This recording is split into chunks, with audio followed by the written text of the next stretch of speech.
पुराने वक्तों की बात है कि एक मुल्क का हुक्मरान मुंतखब करने का तरीका बड़ा अनोखा था।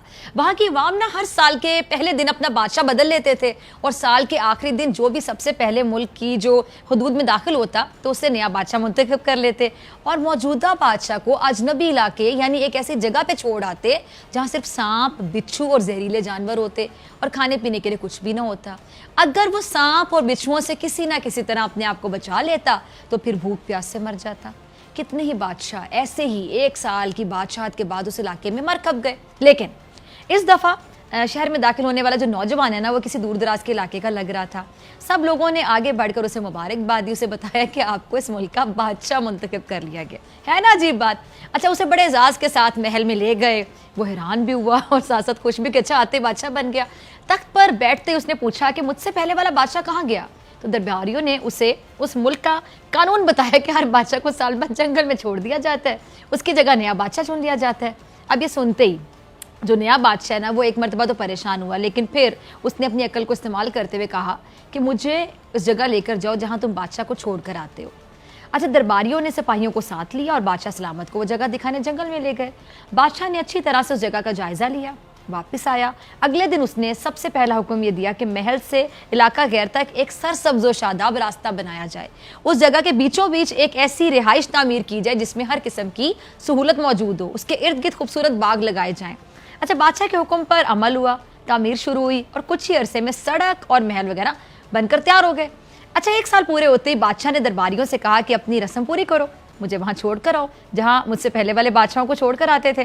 दरबारियों ने कहा कि बादशाह सलामत, इस साल से ये रस्म खत्म होगी क्योंकि हमें एक अक्लमंद बादशाह मिल गया।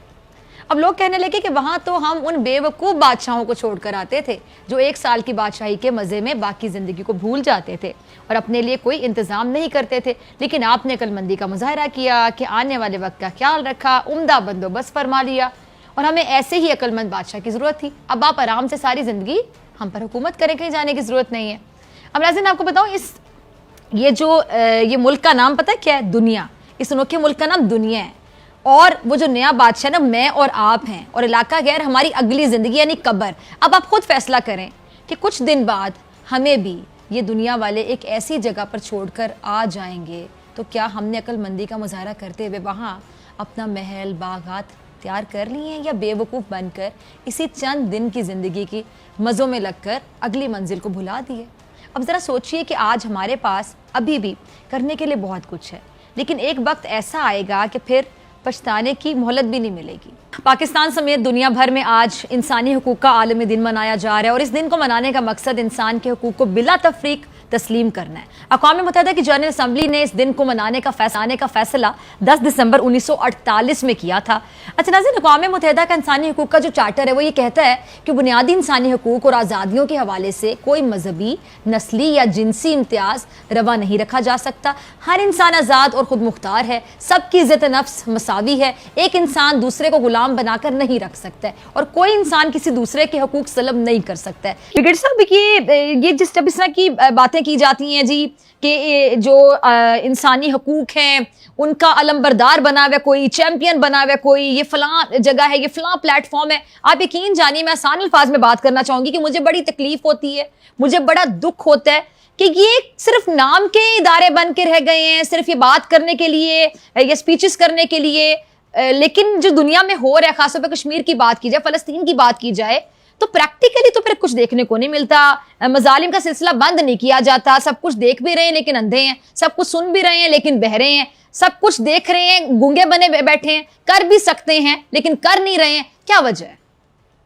देखिए डॉक्टर फिजा, ये 1945 में ज़ाहिर है कि यूएनओ के बाद, 3 साल के बाद ये ह्यूमन राइट्स ऑर्गेनाइजेशन बनी और मकसद ये था कि दुनिया के तमाम इंसानों के लिए इर्रिस्पेक्टिव ऑफ द रिलीजन उनके हकूक का ख्याल किया जाए, चाहे वो मुसलमान हो, क्रिश्चियन हो, सिख हो, हिंदू हो, बुद्धिस्ट हो, व्हाटएवर इट इज। ठीक है, बात यह कि लेकिन उसके बाद से अब आपके सामने मिसालें हैं, चाहे आप यूनाइटेड नेशंस की ह्यूमन राइट्स ऑर्गेनाइजेशन देख लें या यूएस वॉच टॉक देख लें, यूरोपियन यूनियन के आप ह्यूमन राइट देख लें या ह्यूमन राइट वॉच टॉक्स देख लें, everybody has become a tool of big powers. उनकी 4-5 मुल्क जो है यूरोप के और अमेरिका के, वो अपनी मर्जी के उनके अच्छे काम करवाते हैं। फिर आपके सामने इतने बड़े ह्यूमन राइट्स के चैंपियंस बनते हैं। फ्रांस में जो हिजाब लेके लड़कियां गुजरती हैं उनके जबरदस्ती नकाब उतार दिए जाते हैं, ये भी आपने देखा है। उसके बाद जब 20 से 30 साल अमेरिका अफगानिस्तान में क्या करता रहा, कौन सी ह्यूमन राइट्स उन्होंने की, कौन से बच्चों को तालीम दी, जो जुल्म वहाँ किया, पूरी नस्लें तबाह कर दी, और आज उनकी औरतों और बच्चों की बात करें ह्यूमन राइट्स वाले उनके वहाँ पर वो कर रहे हैं। इस सेकंड इंडिया को इसलिए इस्तेमाल किया जाता है कि इंडिया को वो अपना जो टूल जो मैंने बात की है वो इस्तेमाल कर रहे हैं चाइना के खिलाफ, फिर सीपैक पाकिस्तान के खिलाफ, फिर क्वाड ग्रुप बना लिया, साउथ चाइना सी के खिलाफ कर दिया। जिन ममालिक में इंटरेस्ट हैं वहाँ की वो आंखें बंद कर लेते हैं। अभी पाकिस्तान, आप मुझे बताएं, बांग्लादेश में 90 साल के जमात इस्लामी के लीडर्स को उन्होंने वहाँ पर सजाए मौत दी है। क्या ह्यूमन राइट्स को किसी ने बात की? पाकिस्तान में एपीएस के बच्चों के जो टेररिस्ट थे, दहशतगर्द थे, उनको जब फांसी की सजा दी गई तो ह्यूमन राइट्स खड़ी हुई। ये आप देखेंगे ये कितने सेल्फ सेंटर्ड इंटरेस्ट हैं। क्या ये ह्यूमैनिटी है? ह्यूमैनिटी मीन्स के इंसानियत, नॉट रिलीजन। ये हम नहीं करते। अरब पहले आपने अगर याद हो लीग ऑफ नेशन बनी थी फर्स्ट वर्ल्ड वॉर के बाद, वो नाकाम हुई, सेकंड वर्ल्ड वॉर, फिर आपने यूनाइटेड नेशन बना लिया। अब वही कुछ हो रहा है। इराक की बात करें, लिबिया की बात करें, सीरिया करें, और ये जिस तरह भारत ने हाल ही में ये जो इंसानी हकूक के सरगर्म कारकुन है खुरम परवेज, उन्हें इंसदादे दहशतगर्दी कानून के तहत झूठा मुकदमा बनाकर गिरफ्तार किया था। और उसके बाद कौम मुत्तहिदा ने सिर्फ एक बयान जारी किया कि जी कश्मीरी इंसानी हकूक के कारकुन को रिहा किया जाए, और उसके बाद कौम मुत्तहिदा का काम खत्म। हमारी पंजाबी में कहा जाता है, अगर आप पंजाबी समझते हैं, वो कहते हैं गोंगलू से मिट्टी झाड़ना। ये तो वही बात हो गई, गोंगलू तो मिट्टी झाड़ना असल पंजाबी ये है। हाँ, तो मिट्टी झाड़ना, जी बिल्कुल। अजब बात ये है, मतलब देखिए ना, ये हाँ, ये वैसे मतलब मजाक की बात है, लेकिन यहाँ पे सिचुएशन अगर देखी जाए, तकलीफ का आलम है कि ये सिर्फ नाम के इदारे हैं, ये बस बैठ के बयान जारी करने के लिए हैं, मतलब सिर्फ ये स्पीचेस करने के लिए, या सिर्फ मतलब क्या ताले लगा देना फिर ये सिर्फ बनाए गए हैं उनके अपने मकसद के लिए, वो इनके अपने मुफादात के लिए, अपने मुफादात के लिए, जी अपनी मर्जी के। जहाँ कोई बात होगी, जो मुल्क उनके जेरे साया हैं उनकी कोई बात नहीं करेंगे। चाइना की बात करें, सिंकियांग की बात करें। उसके बाद आपके सामने जो डेमोक्रेसी कॉन्फ्रेंस हो रही है, एक मीट हो रही है, आज शुरू हो गई है, उसमें चाइना को नहीं बुलाया, रशिया को नहीं बुलाया, टर्की को नहीं बुलाया, नहीं बुलाया। इंडिया में जो सबसे ज्यादा जो डिक्टेटरशिप है और वहां पर जुल्म बर्बरी की तरफ उनको बुला लिया, ताइवान को बुला लिया, चाइना को नहीं बुलाया। तो आप डिवाइड, दुनिया में एक डिवाइड कर रहे हैं, ये एक बहुत खतरनाक खेल खेला जा रहा है। इसलिए हम ये बात कर रहे हैं कि अभी वो वक्त गुजर चुका है और हर मुल्क को, आई थिंक पाकिस्तान को आप अपने आप को संभालना है। हमने देखना है कि हमने अपना घर कैसे सीधा करना है, हमने हर हालत में इकोनॉमिक तरक्की कैसे करनी है। व्हेन यू बिकम इस्लामिक मुल्क, आप एक न्यूक्लियर मुल्क, इकोनॉमिक तरक्की करेंगे तो फिर आप अपने फैसले अपनी मर्जी से करेंगे, दुनिया को मना सकेंगे कि जी ना पाकिस्तान को हम इग्नोर नहीं कर सकते। ये अब हर मुल्क को अपना अपना सोच रहा, नए ब्लॉक इमर्ज कर रहे हैं, नई एनवायरनमेंट्स हो रही हैं, political prevailing environments are different, जिसमें रशिया है, चाइना है, Central Asia, Turkey, Iran, then उसके बाद और कुछ मिडिल ईस्ट के मुल्क हैं, इंडोनेशिया बन जाता है, मलेशिया बन जाता है। तो अब आपको, और पाकिस्तान का कितना बड़ा इस बार स्टैंड ले लिया जो उन्होंने कि हमने स्टैंड नहीं करना। आई थिंक ये पहली दफा पाकिस्तान ने एक इस्लामिक न्यूक्लियर सॉवरन स्टेट के तौर पर बिहेव किया। ये आप जरूरत, फिर आपको दुनिया मानेगी। अगर आपको दुनिया समझेगी श्रीलंका है, नेपाल है, दबा दो, अमेरिका जो चाहता है कर लो, फिर आप नहीं कर सकते। सो ये आपको अपनी कोशिश जारी रखनी है। आज के दिन एक अहद करें, ठीक है, कि हम अपने मुल्क में ह्यूमन राइट्स का ख्याल रखेंगे, बिल्कुल ठीक है। हमारे लिए ज़ाहिर कायदे तालीमात भी नहीं कि हमारे लिए तमाम रिलीजन, तमाम मिनॉरिटी, हमारे झंडे में भी व्हाइट फ्लैग किसी को इंडिकेट करता है। तो आई थिंक ये हमें आज के दिन फैसला करना चाहिए।